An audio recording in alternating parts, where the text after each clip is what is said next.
сегодня последний мой целый день в Гонконге, поэтому хочу сделать хоть что-то интересное и полезное для себя и, возможно, для своего зрителя, поэтому отправляюсь на гору Lion Rock Mountain. Так что предстоит восхождение на 500 метров. Сейчас я нахожусь практически на нуле.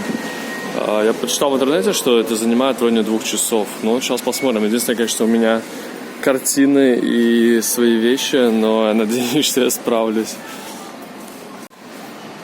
И восхождение начинается уже здесь, потому что здесь уже вот огромная лестница наверх. И каждые, наверное, 100 метров будет как минимум лестница, потому что вот лестница уже здесь, там. Если я пройду дальше, будет еще одна лестница. Я решил взять передышку. Я очень сильно устал. Ну все, я уже в пути. Без каких-либо шуток. В пути, наверное, уже минут 10-15. Просто хочу показать, какой красивый здесь парк. Люди занимаются спортом. Здесь тоже поле... нет, это просто парк. Обратите внимание, какие красивые, аккуратненькие парки. Здесь все подстрижено, все ровненько. И пожилые люди ходят, отдыхают. Я только сейчас обратил внимание, вот моя гора, но она покрыта туманом. И мне придется сейчас подумать, пойду ли я все-таки туда наверх или нет, потому что оттуда, скорее всего, вид такой же будет и на город. И очень удобно, что много таких вот переходов. Вот один, здесь второй, я нахожусь в третьем. И это уровнем выше, чем тротуар, поэтому здесь можно, вряд ли заблудишься. Действительно очень удобно. Я подошел почти к парку, от которого начинается восхождение. И вот она, гора. И уже, по-моему, если не ошибаюсь, уже отсюда видно форму льва. Но проблема в том не то, что я устану или еще что-то, что у меня вещи с собой, которые добавляют нагрузки, а что жарко. Я вот в байке, февраль месяц, и мне жарко. Я в майке, в толстовке, и сейчас февраль. Но здесь из-за влажности довольно жарко. Ну, лично мне жарко. Я не знаю, как остальным местом, вроде как даже прохладно. Я бы сказал, даже холодно. Вот, все, поднимаюсь по лестнице наверх, и начинается парк. Там я подумаю, идти дальше или все-таки развернуться обратно. Все-таки я решил пойти, потому что здесь пока что наклон совсем детский. Здесь любой человек может это осилить. Да нет, на самом деле здесь его почти и нет. Дальше, возможно, он будет больше, но посмотрим. Разница высот уже составляет где-то 400 метров. Я имею в виду с пиком. И сейчас я поднялся уже чуть меньше, чем на 100 метров, потому что сам Гонконг тоже не на нуле находится. Но порядка, наверное, 50-70 метров уже поднялся. То есть процентов 10 уже, можно сказать, сделал. Даже отсюда открывается довольно интересный вид. Уже сейчас нахожусь на высоте, наверное, где-то 20 этажек. И вот такой забавный момент, что здесь барьер находится. И, короче, эта пешеходка просто заканчивается на таком бетонном блоке. Сейчас покажу, как это выглядит, потому что я сам это не видел. Да нет, на самом деле можно спокойно пройти, вообще без проблем. Я с вещами прохожу без проблем. Пока что наклона практически нет, он очень маленький такой. Но сейчас подниматься на 400 метров, это в среднем, наверное, где-то 100 этажей, может даже чуть больше. Здесь есть другие тропы, вот, по ним уже намного сложнее подняться будет. Потому что по такой сейчас вообще ерунда. Это обычная дорога, имеет больше градиент, на самом деле, чем вот это вот. Проходили мимо китайцы, и почему-то как только подошли метров на 10 поближе ко мне, они просто замолчали. Здесь уже градиент побольше, уже это действительно чувствуется. Но отсюда открывается шикарный вид. На камере, наверное, почти не видно. Но вот она, голова. Я более чем уверен, что это голова льва. И, как всегда, не стал изучать, как подниматься и набрел какое-то интересное место. Я уверен, что это не основной подъем на гору. Но, с другой стороны, здесь так умиротворенно. Тут птички летают. Вот птички. Ладно, наверное, не поймал. Тут так умиротворенно, спокойно. Что даже если я просто здесь прогуляюсь, это уже будет очень круто.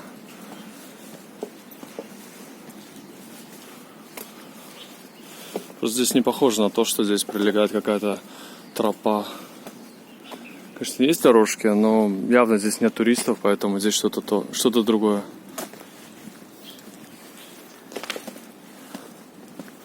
Вот щучий хвост растет просто. Просто посажен и растет.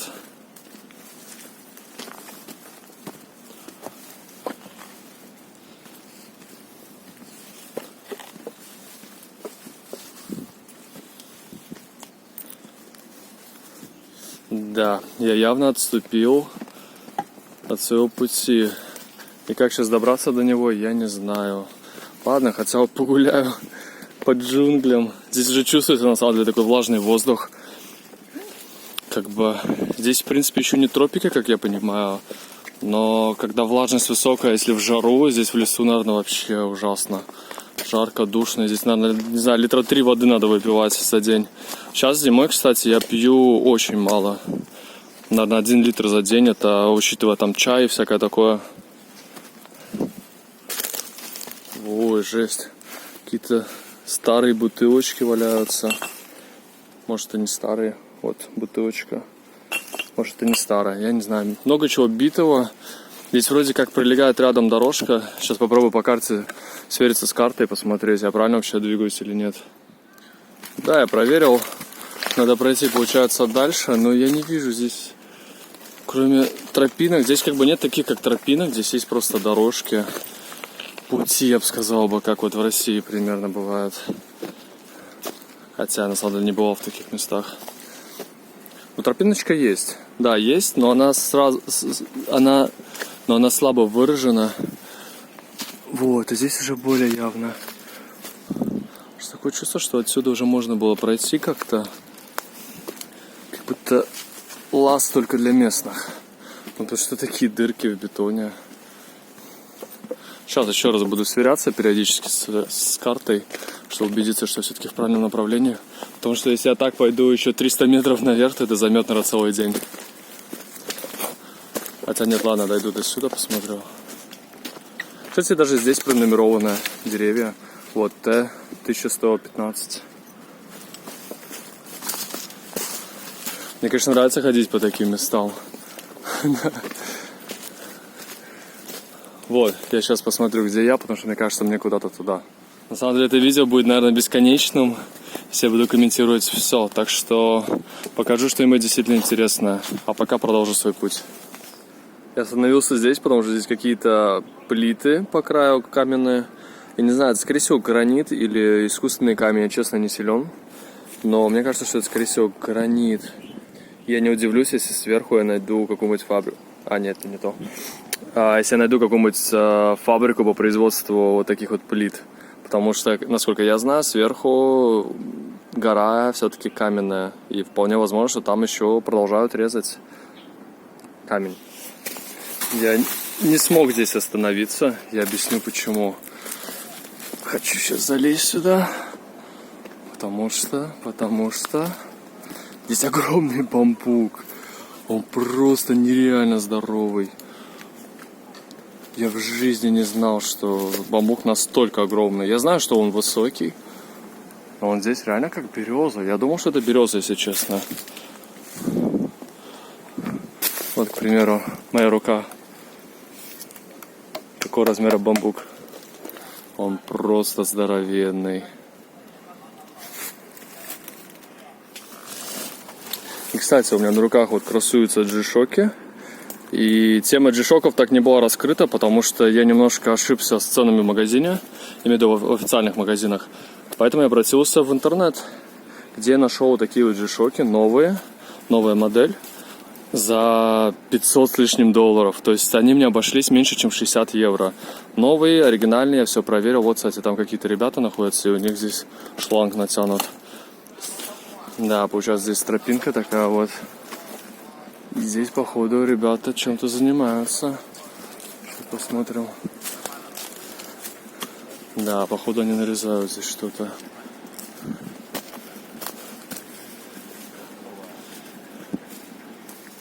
Да, получается, что они здесь что-то делают. У них здесь, да, генератор стоит. И вода. И я не знаю, я не стал углубляться. Немножко с ними поболтал. Они, мне кажется, немножко были удивлены моему визиту. Потому что я вышел сразу с телефоном. Чёчки немножко напряглись. Я поднялся, наверное, уже треть пути. И нету ни одышки, ни усталости. То есть спокойно можно подниматься. Мне кажется, что человек, наверное, практически любого возраста сможет сюда подняться.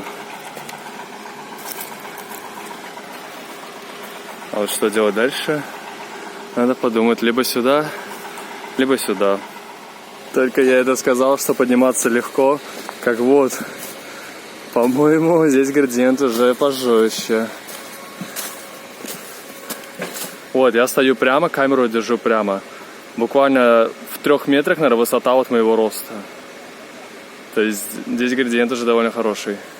Процентов, наверное, 50, как минимум.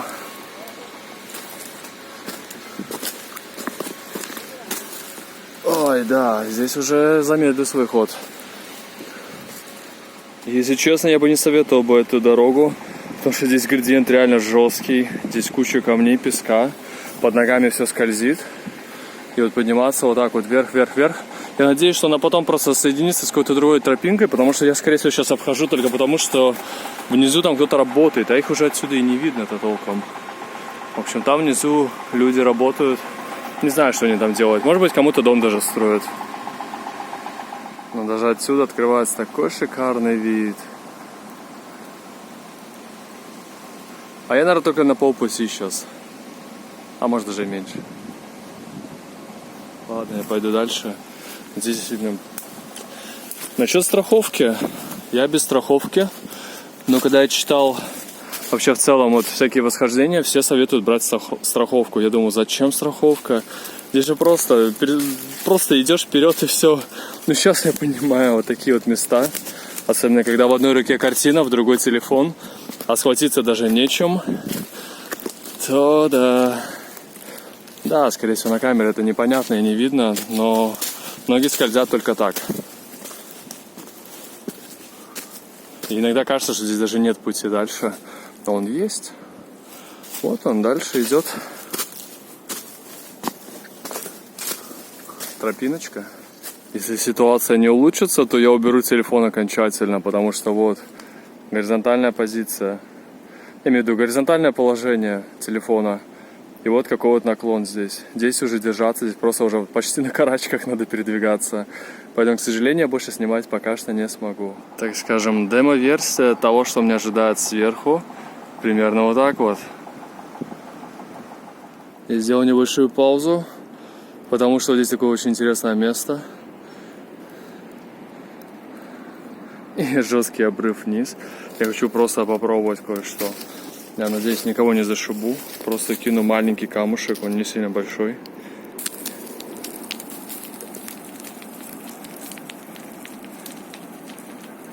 И вот она, цепная реакция. То есть получается, если здесь упасть, то просто слава богу, как говорится, если будешь живым.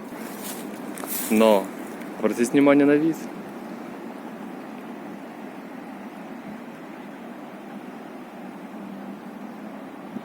Если честно, то тут уже довольно страшно держаться, потому что у меня в одной руке картина.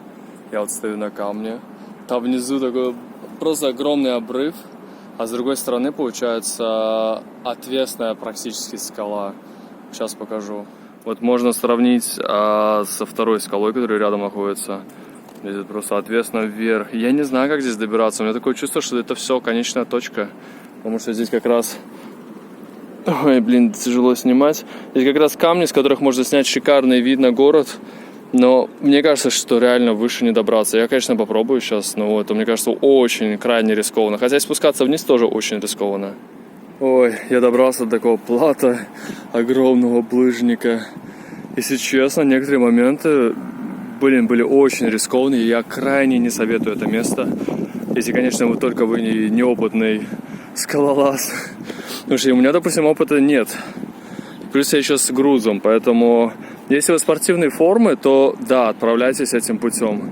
Будет очень круто, но это действительно уже очень опасно. Виды меняются, как погода лето в Гонконге. Вот за мной такие огромные булыжники. Реально, они просто огроменные. Просто размером, не знаю, с грузовик, наверное. Кстати, по ним намного проще забираться, потому что они все-таки твердая основа. Здесь я чувствую себя уже в безопасности. Только что я снимал селфи, у меня селфи-камера очень плохая. И тут просто лежит палка селфи. Ну, точнее, кусок от нее только. Кто-то тоже делал селфи здесь. Но ничего удивительного, такие виды. Вот так вот дорожка здесь выглядит. Здесь уже обычная тропинка. Довольно комфортная. И, кстати, вот она, голова. Снова я ее вижу. Это так здорово, это очень сильно мотивирует. Потому что я понимаю, что я уже почти добрался. Осталось совсем чуть-чуть. Ну, кстати, я хочу отметить, что восхождение в эту гору, ну, в принципе, это холм, гора, я не знаю, если честно. Но я могу отметить, что восхождение в эту гору действительно останется в моей памяти надолго, потому что, во-первых, это мое первое восхождение самостоятельное. Да и вообще в целом, это первое восхождение мое личное. Так что я могу записать это как свое первое достижение в скалолазании, в забирании на холмы, на горы. Ой, что-то у меня вообще как-то голова не работает. И спустя метров 15 снова джунгли. Здесь намного-намного безопаснее, потому что если даже здесь оступишься, во-первых, здесь градиент не такой большой. Во-вторых, здесь деревья, есть за что схватиться, можно спокойно идти и снимать. Здесь просто кусок гранита, здоровенная скала. И я в одном месте промахнулся, и я подумал, что вот мне вот примерно вот от кустика, от такого коричневато, светло-коричневого, надо подниматься наверх, потому что не было другого пути. И мне сверху оттуда ребята помахали рукой. Я понял, что все-таки дорожка где-то здесь. И спустился, и да, здесь вообще спокойно, здесь ступеньки вот такие вот. После того, что я уже прошел, это вообще уже полная ерунда. Если честно, то мне кажется, что природа намеренно создает вот такие вот ступеньки. Очень тяжелый путь, чтобы путники, желающие забраться, могли все-таки это сделать, но это было нелегко. То есть, обратите внимание, здесь прям как будто под форму ног. Я уверен, что здесь, скорее всего, подравнивали эти камни уже давным-давно, чтобы было что-то похожее на ступеньки. Вот отсюда можно оценить градиент, насколько скала все-таки ответственная. И вот мои товарищи, люди, которых я встретил, гонконговцы, с ними немножко пообщался, они мне объяснили, что просто иди наверх и все, и расслабься. Вот я это сделал. Забрался наверх. Ура! А вон сколько там народа дальше. Мне почему-то подсказывает, что здесь совсем другая дорога, чуть ли не на лифте. Может сюда подняться. Вид сверху, это, конечно, вообще шикарный. Вот сейчас встану с камня, покажу еще раз панораму. Это с одной стороны. Так, есть еще и с другой стороны.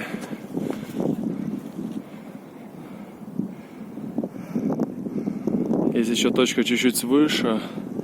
Ну, я попробую сейчас пройдусь на все-таки до льва. Да, все-таки голова там, а здесь хвост. И китайцы сели на хвост льва. Так что я пойду посмотрю голову, потому что хвост не так сильно интересует, как голова.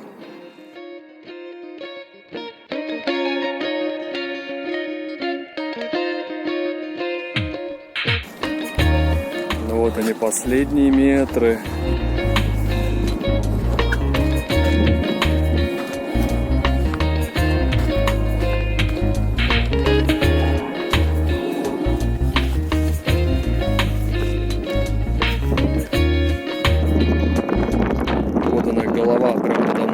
Отсюда не видно.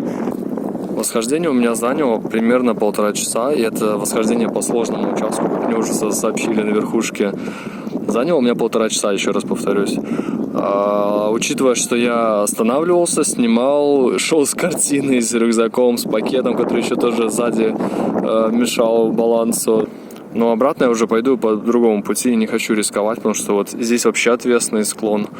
И там он менее ответственный в некоторых местах. Ну, в смысле, он намного менее ответственный, но тем не менее он очень опасный, особенно учитывая, что я не налегке. Я хочу сказать огромное спасибо Люси, которая проспонсировала, так скажем, мой перелет в Гонконг. Поэтому благодаря ей я сейчас стою здесь, потому что я пообещал, что я заберусь на эту гору, потому что это гора represent Гонконг, так что это очень крутое место, которое я обязан был посетить, и благодаря Люси я это сделал, так что огромное вам спасибо. Если честно, то здесь путь вообще ерунда по сравнению с тем, по которому я там карабкался. Здесь удобные ступеньки, спокойно просто идешь по ступенькам вниз, по ступенькам вверх, по сравнению, конечно, с тем, что было до этого. Здесь еще и поверхность такая, здесь в основном камни, здесь даже песка особо нет. Поэтому тут вполне безопасно. Ну, я имею в виду относительно, конечно, здесь точно так же можно навернуться и шею сломать. Но в целом, если будете отправляться сюда, я бы советовал вначале все-таки этот путь.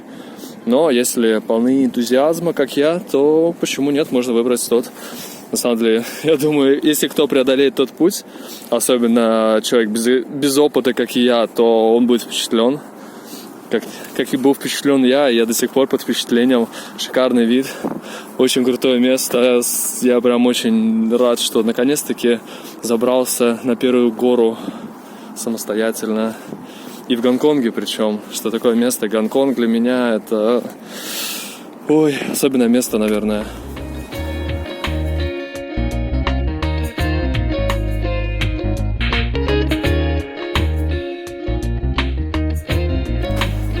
Честно, я не могу нарадоваться, что я выбрал тот путь. Во-первых, здесь, на мой взгляд, слишком просто для меня. Но имею в виду не то, что слишком просто, да, восхождение классное, но там именно больше как такое, как скалолазание уже, наверное, первый этап какой-то по сложности, первый уровень. И во-вторых, здесь много народа. Здесь почти на каждом повороте я встречаю либо парочку, либо группу туристов.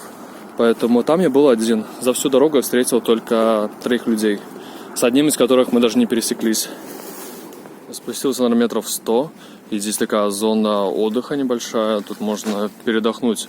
Я думаю, для тех, кто поднимается наверх, это более актуально, чем для меня. Потому что я потратил так мало времени на то, чтобы спуститься. Спускаться вниз никаких проблем. Особенно если делать это спокойненько, не торопиться, то... все будет хорошо. Вау, вот это место, кстати, мне нравится. Сейчас покажу. Потому что выглядит очень интересненько.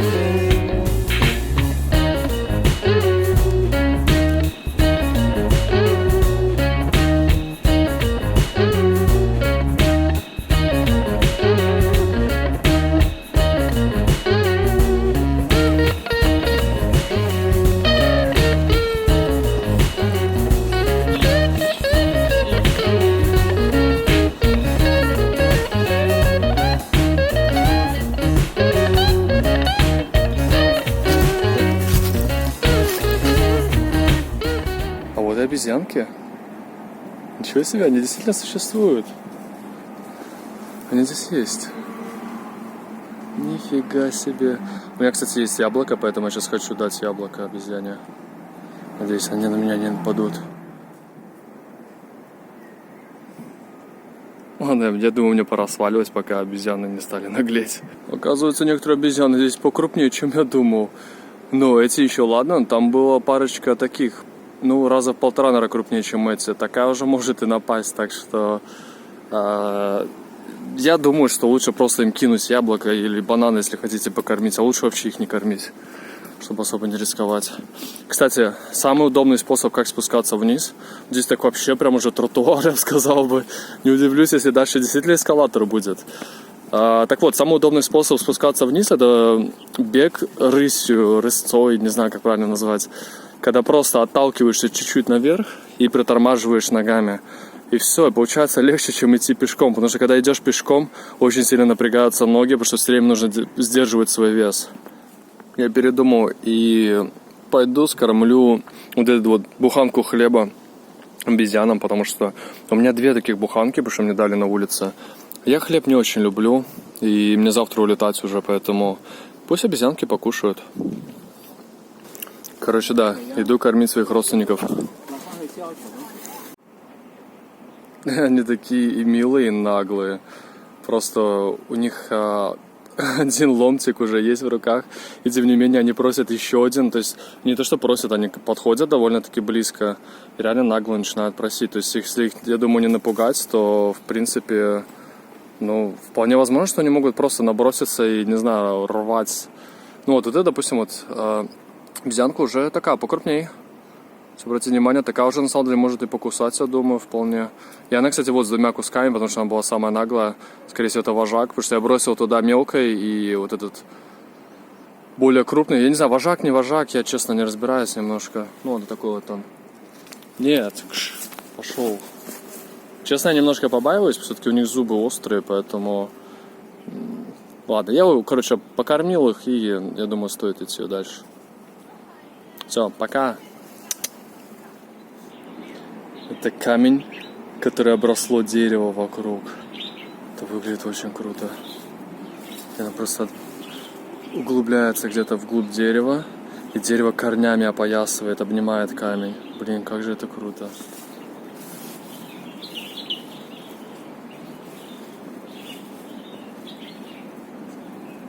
Вот она, дорожка из желтого кирпича на верхушку горы. Начинается здесь, ни в каком другом месте. Она начинается именно здесь.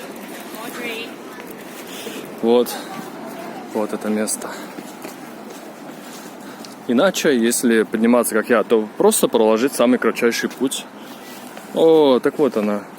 Я прошел туда дальше. Здесь получается шлагбаум. И нужно подниматься по этой первой лестнице, а я пошел туда дальше. Но я скажу, я не совершил ошибку, потому что я очень рад тому, что покорил гору первую в своей жизни. Ой, я собрал немножко мусора, потому что, честно говоря, в таких местах люди мусорят. Мне как-то стало так неудобно.